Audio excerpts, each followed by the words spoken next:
నమస్తే అండి, welcome back to my channel Gnanamrutha kitchen.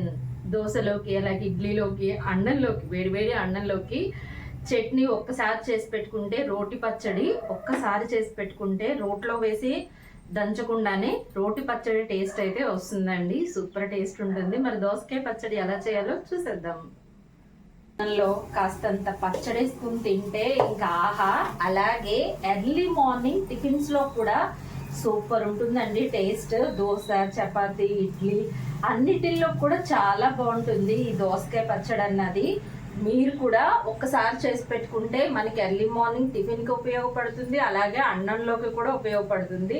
వారం రోజులు నిలువ ఉంటుందండి. ఉల్లిపాయ కలపకూడదు, మనకి ఎంత కావాలో అంత తీసుకుని జస్ట్ ఒక తిప్పు తిప్పాలంతే. మరి ఫస్ట్ అయితే దోసకాయ పచ్చడి ఎలా చేయాలో వీడియో అయితే చూసేయండి.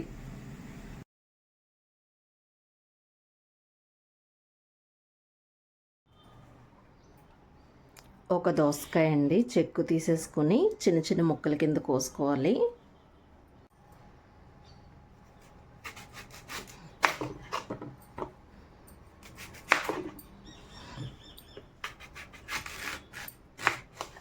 దోసకాయ ఎప్పుడైనా కూడా ముక్క గట్టిగా ఉన్నది తీసుకుంటే పచ్చడి బాగుంటుందండి, పండుది కాకుండా.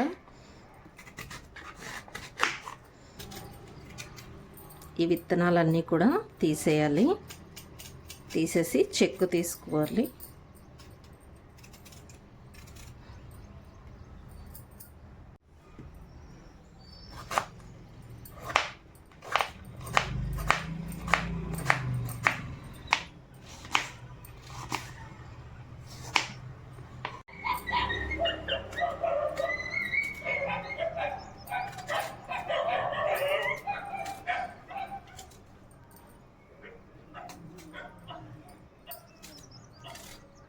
ఇలా ముక్కల కింద కోసుకోవాలండి. కొంచెం ఆయిల్ వేసుకుని ఎండుమిరపకాయలు,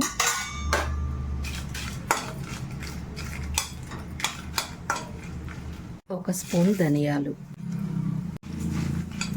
జీలకర్ర వేసుకుని లో ఫ్లేమ్ మీద పెట్టి వేపాలండి, లేకపోతే మాడిపోతాయి.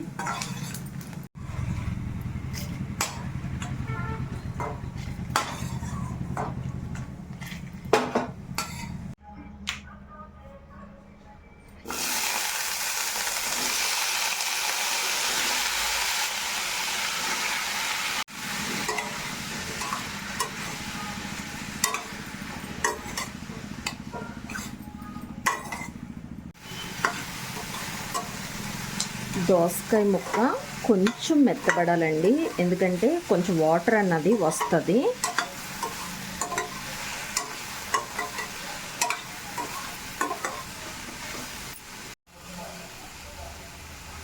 ఇంకా స్టవ్ ఆఫ్ వేసుకుని చల్లారనివ్వాలి.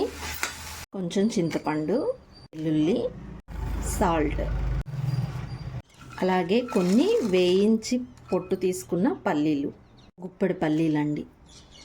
బరకగా మిక్సీ పట్టుకోవాలి. ఇప్పుడు ఇలా మిక్సీ పట్టుకున్న తర్వాత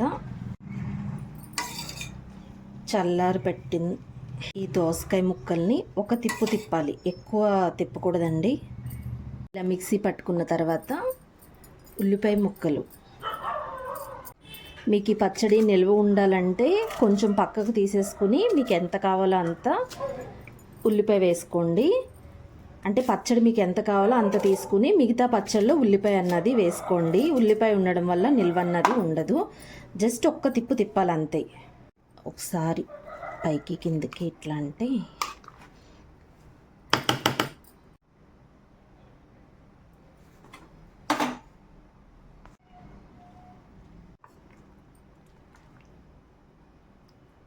దోసకాయ పచ్చడి అయితే అయిపోయింది.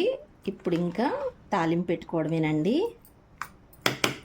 ఉల్లిపాయలు వేసిన తర్వాత జస్ట్ లైట్గా గ్రైండ్ చేయాలండి, ఎక్కువ మళ్ళీ మిక్సీ హైలో పెట్టేస్తే మెత్తగా అయిపోతుంది. ఇప్పుడు తాలింపు పెట్టుకోవడమే. మనం దోసకాయలు మగ్గబెట్టిన దాంట్లోనే తాలింపు పెట్టేసుకోవచ్చు.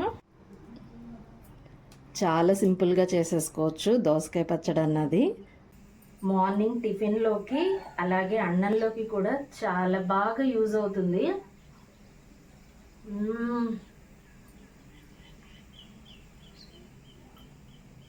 మధ్య మధ్యలో ఉల్లిపాయ పలుకులు తగులుతా పచ్చడి అయితే సూపర్ టేస్ట్ ఉంది. మీరు కూడా ట్రై చేసి ఎలా ఉందో కామెంట్ సెక్షన్ లో చెప్పండి. రెసిపీతో మీ ముందుకు వస్తాను. తప్పకుండా వీడియో చూసిన తర్వాత ఒక చిన్న లైక్ ఇవ్వండి. అలాగే సబ్స్క్రైబ్ చేయకపోతే please subscribe. Thank you for watching. Stay tune my channel Gnanamrutha kitchen. Bye.